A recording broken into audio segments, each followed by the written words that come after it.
안녕하세요. 최석배 세무사입니다. 오늘은 수정 전자세금계산서 발행에 대해서 말씀드리겠습니다.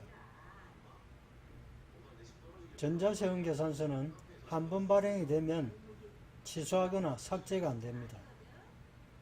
그렇기 때문에 당초 발행된 전자세금계산서가 잘못된 사항이 있으면 수정 전자세금계산서를 발행하여 오류를 바로잡아야 합니다. 예를 들어서 공급가액 100원의 전자세금계산서를 발행했는데 이 전자세금계산서에 오류가 있다면 삭제는 불가능하기 때문에 다시 공급가액 마이너스 100원의 전자세금계산서를 발행함으로써 금액을 0으로 만들고 오류를 바로잡는 것입니다. 그런 다음에 다시 올바른 전자세금계산서를 발행해야 하는 것이죠.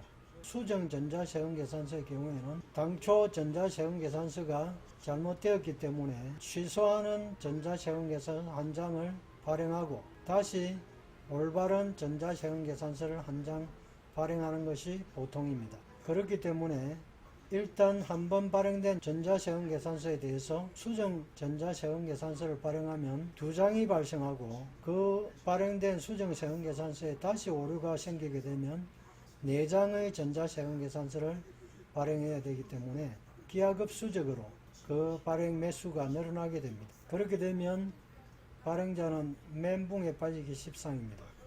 저도 전자세금계산서 시행 초기에 이런 일을 당하여 당황한 적이 있었습니다. 그 이후로는 수정 전자세금계산서를 발행할 때는 더욱 신중하고 조심해서 발행하게 되었습니다. 오늘 전자세금계산서 발행에 대한 설명은 첫 번째 전자세금계산서 수정 발급에 대한 요약 부분을 설명을 드리고 두 번째 국세청 홈택스에서 실제 수정 전자세금계산서를 발행하는 시뮬레이션을 해보도록 하겠습니다. 전자세금계산서 수정 발급 내용에 대해서 요약 말씀드리겠습니다. 첫 번째, 내국신용장 사후개설의 경우에 수정 전자세금계산서를 발행합니다. 발행하는 방법은 마이너스 세금계산서 한 장과 영세율 세금계산서 한 장을 발급합니다. 마이너스 세금계산서 한 장이라는 것은 부가가치세가 기재되어 있는 세금계산서를 말합니다. 이 내국신용장이라는 것은 국내의 사업자가 국내의 다른 수출 사업자에게 수출용 물품을 공급하면서 수출자와 같은 영세율을 적용받도록 하는 서류가 내국신용장입니다. 그렇기 때문에 내국신용장이 사후개설된 경우에는 원래 내국 사업자에게 공급한 부가세가 있는 세금계산서를 취소하고 수출 사업자에게 공급하는 영세율 세금계산서 한 장을 다시 발행하는 것이죠. 즉 부가세가 있는 세금계산서를 취소를 하고 영세율인 세금계산서를 발급하는 것입니다. 전자세금계산서의 비고란에는 내국신용장 개설일자를 기재를 하여야 합니다. 발급기한은 내국신용장 개설일의 다음 달 10일까지 발급을 하고 한 가지 예외는 과세기간 종료 후에 예를 들어서 1월부터 6월이면 6월 30일 이후 25일 이내에 이것은 일기부가세 확정신고기간이라 그 25일 이내에 개설된 경우에는 그날까지 확정신고일까지 발급하여야 한다 그런 뜻입니다. 두 번째, 필요적 기재사항 등이 잘못 기재되었을 경우에는 마이너스 세금계산서 한 장으로 취소를 시키고 정확한 세금계산서 한 장을 발급하여 오류를 바로잡는 방법입니다. 또 필요적 기재사항 등 잘못 기재하는 경우에는 착오의 경우와 착오 외의 경우가 있는데 이 말이 상당히 애매합니다. 필요적 기재사항 등을 잘못 기재한 경우는 착오에 의한 것이고 착오 외라는 것은 고의로 했다는 뜻인 것 같은데 실제 해석은 그런 것이 아니고 여기 아래에 있는 필요적 기재사항 등 착오 외로 잘못 기재한 것이라는 것은 공급받는 자 사업자 등록번호 수정을 할 경우를 의미한다고 합니다. 발급기한은 착오 사실을 인식한 날은 착오의 경우는 착오 사실을 인식한 날이 되고 착오 외의 경우에는 즉 공급받는 자 사업자 등록 번호를 수정하였을 경우에는 확정 신고 기한까지 발급을 다음에 착오에 의한 이중 발급이 있는데 한 번 발행하면 되는 것을 두 번 발행했기 때문에 한 번은 취소를 해야 하는 것입니다. 마이너스의 세금계산서 한 장을 발급을 함으로써 0으로 만들고 나머지 이중 발급된 것 중 한 장은 그대로 효력을 가져서 정확한 거래 사실을 반영하게 됩니다. 발급기한은 착오 사실을 인식한 날이 됩니다. 다음 면세 등 발급 대상이 아닌 거래. 면세의 경우에는 전자세금계산서가 아니고 전자계산서를 발행해야 하는데 잘못 발행한 경우입니다. 그렇다면 잘못 발행된 전자세금계산서를 취소하기 위해서 마이너스의 세금계산서 한 장을 발급함으로써 취소를 시킵니다. 그 다음에 전자계산서라면은 따로 올바른 전자계산서를 발행하면 되겠고, 또 비사업 거래일 경우에는 발급 대상이 아니기 때문에 그냥 그대로 두면 되겠다.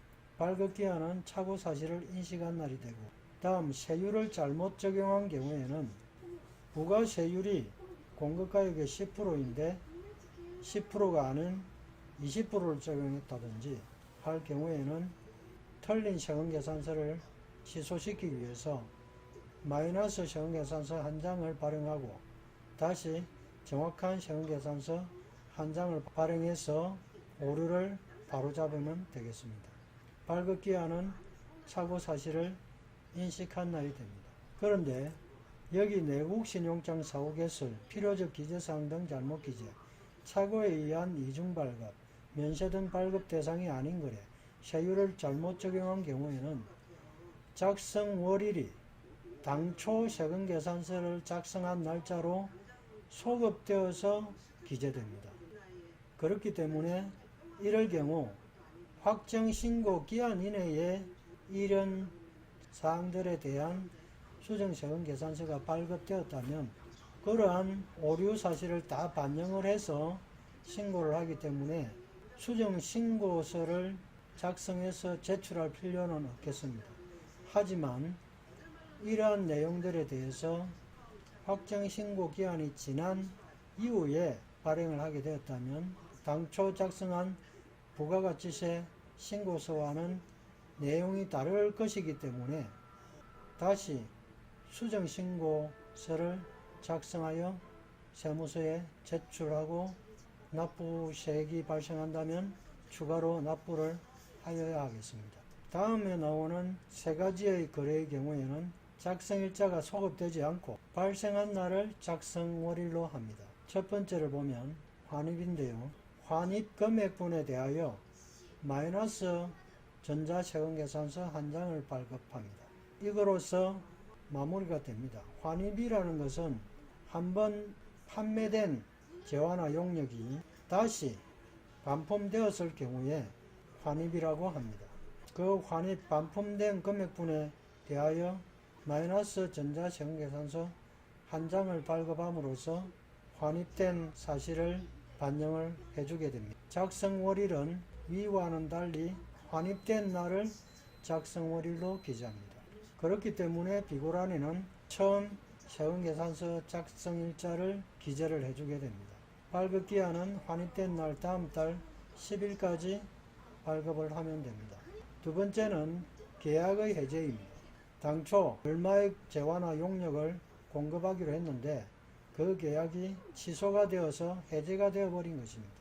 그럴 경우에는 이미 발행한 전자세금계산서와 일치하는 마이너스 전자세금계산서 한 장을 발급을 해서 이 거래 사실을 반영하게 됩니다. 작성월일은 계약 해제일이 됩니다. 비고란에는 환입과 마찬가지로 처음 세금계산서를 작성한 날짜를 기재를 해주고 발급기한은 계약 해제일 다음 달 10일까지 발급을 합니다. 마지막으로 공급가액의 변동이 있을 경우에 정감되는 금액에 대해서 플러스 이거는 증가되는 경우이고 마이너스 이것은 감소되는 경우입니다. 의 세금계산서 한 장을 발행하여 이 거래 사실을 반영하게 됩니다. 작성월일은 변동사유 발생일이 됩니다. 비굴안에는 마찬가지로 처음 세금계산서를 작성한 날짜를 기재를 해주고 발급기한은 변동사유 발생일 다음 달 10일까지입니다. 여기에서 처음 세금계산서를 작성한 날짜로 소급하는 이 5가지의 경우와 환입이나 계약의 해제나 공급가액의 변동이 발생한 사항에 대해서는 발생한 날을 작성일로 하기 때문에 이미 신고된, 이미 발행된 전자세금계산서에는 영향을 미치지 않습니다. 그렇기 때문에 이 발생한 날에 이러한 거래들이 반영되기 때문에 수정신고의 필요가 없습니다. 이 위의 경우에는 확정신고 기한 이후에 발급이 된 경우에 변동사항이 있으면 수정신고를 해줘야 하는 것에 반해서 이 밑에 환입, 계약의 해제, 공급가액 변동의 경우에는 수정신고가 없습니다. 왜냐하면 그 거래가 발생한 날에 바로 반영이 되기 때문에 별개로 이루어지는 것입니다. 예를 들어서 당초 전자세금계산서 발행된 신고기한의 매출이 1억이었고 여기에서 발생한 변동사항이 마이너스 1,000만 원이었다면 위의 경우라면은 1억 마이너스 1,000만 원에서 9천만 원에 대한 매출 금액에 대한 수정신고를 해야 하지만 여기서는 이미 신고한 1억에 대한 신고는 변동이 없고 이 거래 사실이 발생한 기에 전체 공급가액에서 마이너스 1,000만 원을 반영하여 신고서를 만들게 되는 것입니다. 이렇게 작성일자를 소급했을 경우와 소급하지 않을 경우에 기속 시점이 달라진다는 것을 알고 계셔야 합니다. 다음 필요적 기재사항이라는 것은 공급자의 등록번호와 상호를 기재를 하면 되는데 사업자가 아니거나 등록한 사업자가 아닌 경우에는 고유번호나 주민등록번호를 기재를 합니다.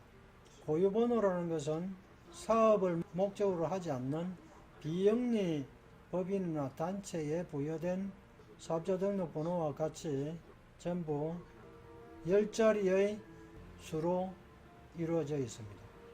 개인의 경우에는 주민등록번호를 기재를 한다는 뜻입니다.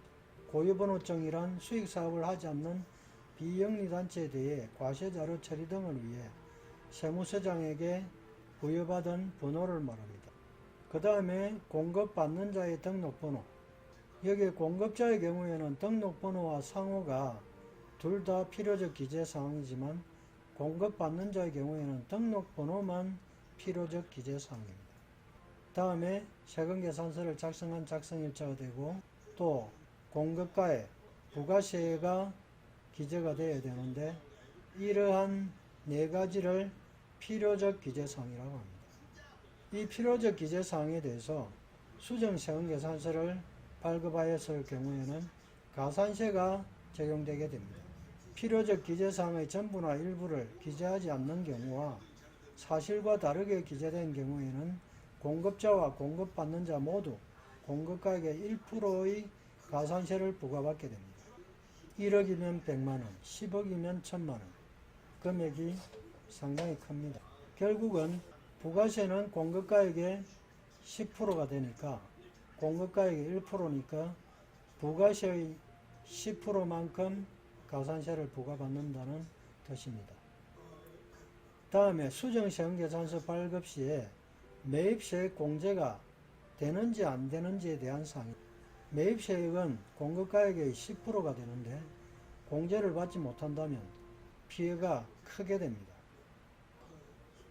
2019년 2월 12일부터 저와 또는 용역의 공급 시기가 속하는 과세기간의 확정 신고기한 이후에 세금계산서를 발급받았더라도 그 세금계산서의 발급일이 확정신고기한의 다음 날부터 6개월 이내이고 아래 1, 2 중 어느 하나에 해당하는 경우에는 매입세 공제를 받을 수 있다. 이렇게 되어 있습니다. 이 말은 2019년 2월 12일 이전에는 이럴 경우에는 매입세 공제를 받을 수 없었다는 말이 되겠습니다. 단 공급자는 공급가액의 1%에 해당하는 지연발급 가산세, 공급받는 자는 공급가액의 0.5%에 해당하는 지연수치 가산세를 납부해야 합니다. 여기에서 아래 1, 2 중 어느 하나라는 것은 과세표준 수정신고서와 경정청구서를 세금계산서와 함께 제출하는 경우입니다. 두 번째는 해당 거래 사실이 확인이 되어 납세지 관할 세무서장, 지방국세청장 혹은 국세청장이 결정, 경정하는 경우입니다. 매입세액 공제를 받는다는 것은 공제금액에 따라서는 매입세액 공제를 받는다는 것은 공제를 받거나 환급을 받음으로써 납부세액을 줄여주는 것을 말합니다. 당초 신고와 달리 납부세액이 줄어들 때에는 과세표준 수정신고서와 함께 경정청구서를 같이 작성을 해야 합니다. 그렇게 해서 세금계산서와 함께 제출을 해야 하고, 두 번째는 해당 거래 사실이 확인이 되어 납세지 관할 세무서장, 지방국세청장 혹은 국세청장이 경정하는 경우에는 매입세액 공제가 된다는 것입니다. 필요적 기재사항의 전부나 일부를 기재하지 않은 경우에 수정세금계산서를 발급하게 되는데, 그 발급이 불가한 경우가 있습니다. 세무조사의 통지를 받았다거나 세무공무원의 현지 출장이 있었다거나 과세자료 해명 안내 통지를 받았다거나 기타 경정이 있을 것을 미리 안 경우로서 인정되는 경우에는 수정세금계산서 발급이 불가능합니다. 다음에는 국세청 홈택스에서 수정전자세금계산서를 발급하는 시뮬레이션을 하도록 하겠습니다. 검색창에서 홈택스를 불러오도록 하겠습니다. 로그인을 하도록 하겠습니다. 오늘은 수정전자세금계산서를 발행할 것이기 때문에 반드시 로그인을 할 때에는 전자세금계산서 발행용 공인인증서나 법용 공인인증서 또는 세무서에서 발급받은 보안카드로 로그인을 해줘야 합니다. 저는 세금계산서 발행용 공인인증서로 로그인하도록 하겠습니다. 비밀번호를 입력하고 확인을 누르면 마이 홈택스 최석배 세무회계사무소 이렇게 뜹니다. 이게 떠야지만이 로그인이 제대로 됐다는 뜻입니다. 오늘은 수정전자세금계산서를 발행할 것이기 때문에 조회 발급을 클릭을 하고, 조회 발급에서 발급을 클릭을 하고 다시 수정 발급을 클릭을 하겠습니다. 그러면 세금계산서 창이 있고, 이것을 누르면 면세사업자의 경우에 발행하는 계산서가 나옵니다. 이것은 모두 전자계산서, 전자세금계산서입니다. 창을 보면 이거는 전자계산서 창이고 이것이 세금계산서 창인데 그 내용이 똑같습니다. 그 말은 세금계산서와 계산서, 그 말은 전자세금계산서와 전자계산서의 발행 방법이 동일하다는 뜻입니다. 전자세금계산서에서 수정전자세금계산서 작성 방법을 선택하세요. 첫 번째는 성인번호를 아는 경우, 두 번째는 성인번호를 모르는 경우, 세 번째는 당초 전자발급분이 없는 경우 이렇게 나옵니다. 성인번호를 안다면 바로 여기에 입력을 하면 되고, 성인번호를 모르는 경우에는 이 세금계산서 조회하기를 보면 됩니다. 당초 전자발급분이 없는 경우에는 직접 입력해서 발급하기를 하면 되고, 오늘 저는 이미 발행한 전자세금계산서가 있기 때문에 세금계산서 조회하기를 클릭해 보겠습니다. 클릭을 하면 조회기간 작성일자가 나옵니다. 그러면 제가 6월 초에 작성했기 때문에 6월 1일부터 6월 30일까지를 입력을 하고 조회하기를 누르면 이 아래쪽에 작성일자, 성인번호, 발급일자, 전송일자, 공급받는 자 등록번호, 상호 대표자명, 합계금액, 공급가액 이렇게 쭉 나열이 되어 있습니다. 저는 이제 개인정보를 보호해야 되기 때문에 윗부분만 보여드립니다. 그리고 어떤 내용이냐면 이렇게 작성일자, 성인번호, 그 다음에 발급일자, 전송일자 쭉 나옵니다. 여기에 나오는 해당 거래처의 성인번호를 찾으면 되겠습니다. 저는 오늘 여기에 있는 이 거래처의 수정전자세금계산서를 발행할 것이기 때문에 이 거래처의 성인번호를 따로 적도록 하겠습니다. 그런 다음 일단 여기에서 아까 그 화면을 다시 불러오도록 하겠습니다.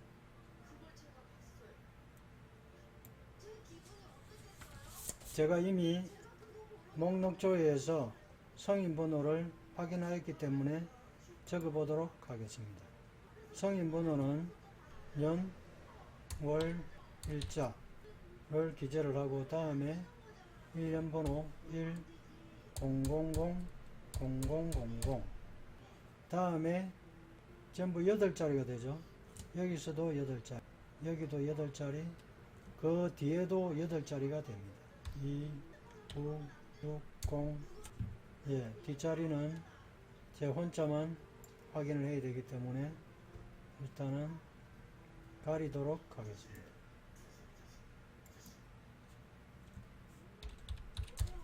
해서 확인을 누르면 이렇게 수정 발급 화면이 뜨게 됩니다. 수정 세금계산서 발급 사유에 따라서 찾아 들어가야 됩니다. 친절하게 이렇게 케이스별로 딱딱 나누어서 바로 찾아 들어가게 만들어 놓았습니다. 첫 번째, 기재사항 착오정정 등의 경우에는 이 배너에서 바로 가기를 클릭을 하면 됩니다. 기재사항 착오정정은 착오의 경우가 있었고 착오 외의 경우가 있었죠. 그 케이스는 두 가지로 분류가 되어 있지만 수정전자세금계산서를 발행할 때는 이 화면을 찾아 들어가면 됩니다.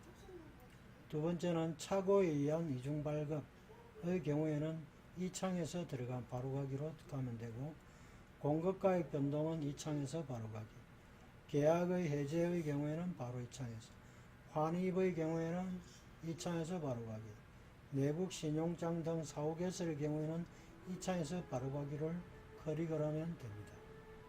저는 오늘 공급가액의 변동 사항이기 때문에 이 공급가액 변동의 바로가기를 클릭을 해보도록 하겠습니다. 아까 제가 입력한 그 거래처의 성인번호에 들어와 있는 상태입니다. 들어와 있기 때문에 바로가기를 클릭을 하면은 다시 이제 설명이 나옵니다. 공급가액을 증가시킬 경우는 증가, 감소시킬 경우는 감소를 선택한 후 공급가액의 차액을 입력하여 수정하시기 바랍니다. 증가의 경우에는 플러스 100원 수정발급, 감소의 경우에는 마이너스 100원 수정발급. 저는 감소의 경우이기 때문에 감소를 클릭을 하면 공급자와 공급받는 자의 사업자 등록 사항이 같이 나옵니다만은 저는 개인정보를 보호해야 되기 때문에 이 부분만 보여드리도록 하겠습니다. 여기에서 작성일자는 당초 발행한 2020년 6월 13일인데 여기 작성일자가 6월 13일 그대로 되어 있습니다. 그렇기 때문에 감소된 금액을 적도록 하겠습니다. 여기에 감소된 금액 마이너스 20000을 적도록 합니다. 부가세는 자동으로 계산이 되었다고 비고란에는 따로 적으실 필요가 없습니다. 다시 이 부분은 아직까지 돈을 정산이 되지 않았기 때문에 외상미수금 마이너스 2만원과 부가세 마이너스 2천원 합계는 마이너스 22,000원입니다. 돈을 받았다면 현금란에 마이너스 22,000원을 쳐줄 것이고 돈은 아직 받지 못했기 때문에 마이너스 22,000원을 기재를 해줍니다. 외상 미수금이기 때문에 청구로 기재를 합니다. 그런 다음에 발급하기를 누르면 이렇게 위에 위에는 뭐 당초 승인번호도 있고 공급받는 자 등록번호 상호가 뜹니다. 밑에 이제 이렇게 작성일자가 나오고 합계금액 공급가액세액 이렇게 뜨는데요. 이 상태에서 확인을 누릅니다. 확인을 누르면 다시 공인인증서를 입력하게 창이 뜹니다. 확인을 누르겠습니다. 클릭을 하면 수정전자세금계산서 발급이 되었다는 창이 뜨고 수정전자세금계산서에 대한 승인번호 2020-0613-1000-0000 397 뒤에 보라보라 이렇게 뜹니다. 다시 확인을 누르겠습니다. 확인을 누르면 정상적으로 메일이 발송되었습니다 라고 뜹니다. 이렇게 해서 공급 금액의 증감에 따른 수정 세금계산서가 발급이 완료되었습니다. 다시 원래의 화면으로 돌아가 보도록 하겠습니다. 여기에 수정전자세금계산서 작성 방법 중 승인번호를 아는 경우를 아까 입력을 했는데요. 다시 한번 입력을 해 보도록 하겠습니다.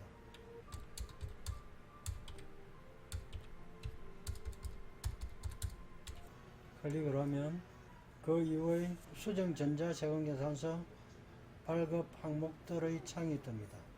방금 제가 보여드린 것은 공급가액 변동에 대한 수정전자세금계산서 발급 케이스를 보여드렸습니다. 이 공급가액 변동의 경우에는 증감시킬 금액에 대해서 정 또는 부의 수정세금계산서 한 장만 발급하도록 되어 있습니다만 기재상 착오정정의 경우에는 당초 취소분 한 장과 수정분 한 장, 총 2장을 발급해야 하고 창이 뜹니다. 그냥 그 창이 뜨면은 원래 금액을 취소하는 한 장은 자동으로 뜨게 되고 수정분 한 장은 직접 입력하게 되어 있습니다. 여기 자동 발급되어 있죠. 요거는 직접 입력하게 되겠고 착오에 의한 이중 발급은 공급가액 변동과 마찬가지로 한 장만 당초 발급한 세금계산서의 내용대로 마이너스 수정 세금계산서 한 장만 발급을 하시면 됩니다. 공급가액 변동에 따른 수정전자 세금계산서 발행은 앞에 보여드린 바와 같고 계약의 해제의 경우에도 당초 발급한 세금계산서의 내용대로 마이너스 수정 세금계산서 한 장만 발급하시면 됩니다. 환입의 경우에는 환입된 금액만큼만 수정 세금계산서 한 장을 발급하고 내국 신용장 등 사후개설의 경우에는 일단 부가가치세가 있는 전자세금계산서를 부로 한 장을 발급을 합니다. 그 다음에 다시 영세율, 부가세가 제로인 전자세금계산서 한 장을 작성을 해서 총 2장의 수정세금계산서를 발급하시면 됩니다. 여기에 기재상 착오정정의 경우에는 당초 취소분이 자동 발급이 된다고 했는데 내국 신용장 등 사후개설의 경우에는 그냥 개설된 금액만큼 부로 한 장 발급을 한다고 했으니까 이것이 자동 발급이 되는 것인지는 직접 들어가서 확인을 해봐야 할 것 같습니다. 한번 들어가 보도록 하겠습니다. 그러면 당초 발급 금액 전부가 내국 신용장 등 사후개설 등 경우에는 전액, 일부 금액만 내국 신용장 등 사후개설된 경우에는 일부 금액을 누르세요. 이렇게 또 나누어져 있네요. 그러면 전액을 클릭을 해보도록 하겠습니다. 전액을 클릭을 해보니 마찬가지로 취소 세금계산서가 자동 발급되는 것으로 나옵니다. 그러면 다시 앞의 화면으로 돌아가 보도록 하겠습니다. 네, 오늘 이렇게 해서 수정전자세금계산서 발급에 대해서 말씀드렸습니다. 수정전자세금계산서 발급은 신중하지 않으면 2장, 4장, 8장 이런 식으로 늘어날 수 있기 때문에 반드시 제대로 확인하셔서 더 이상 오류가 발생하지 않도록 신중하고 조심스럽게 발행하셔야 하겠습니다. 예, 긴 시간 들어주셔서 감사합니다. 남은 휴일도 즐거운 시간 되시기를 바랍니다.